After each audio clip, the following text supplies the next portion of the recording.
Africa is not a poor country.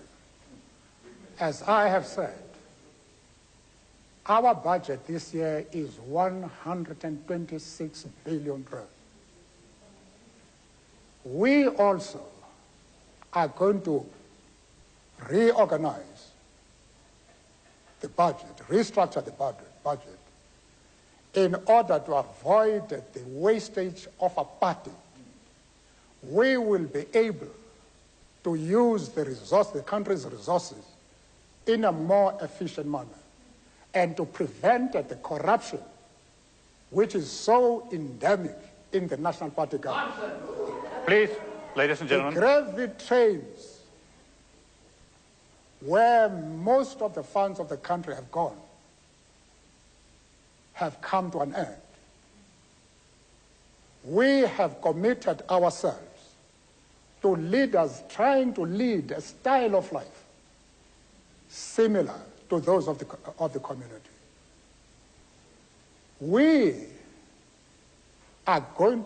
I am going to suggest that my own salary, if I'm elected as state president, must be cut.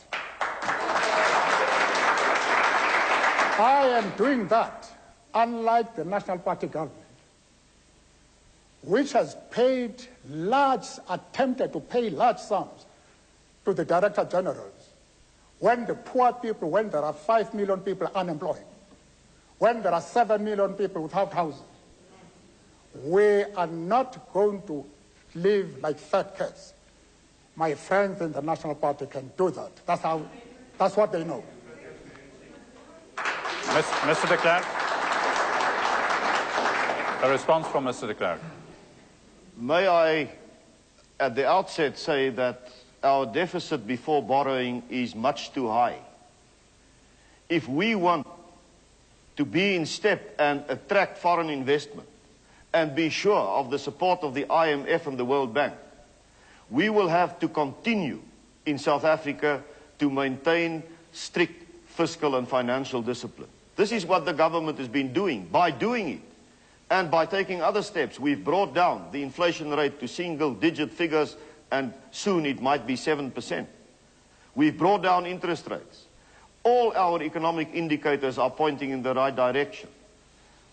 I'm very glad to hear that in the government of national unity, I will have the support of Mr. Mandela in being frugal with regard to government expenses. But then we must be frugal across the board, because it is at the moment organizations allied to the ANC who are once again doing damage to the South African economy by strikes with regard to various disciplines.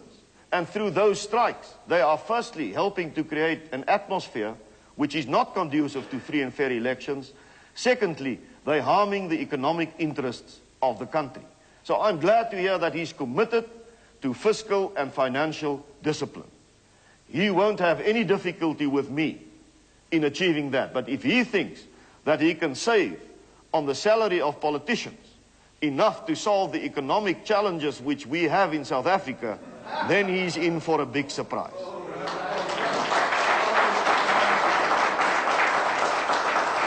Thank you for your cooperation, Mr. Mandela. You can have a rebuttal. Obviously, Mr. de Klerk was not listening when I was speaking.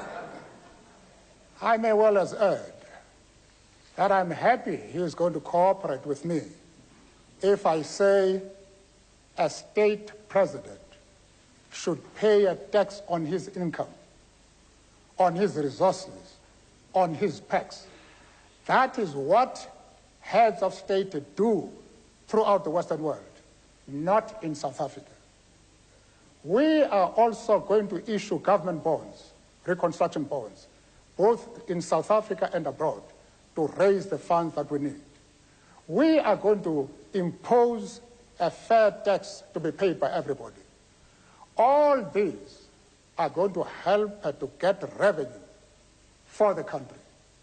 But we are not going to live like fat cats. The days of the gravy trains are gone. Everybody should know that.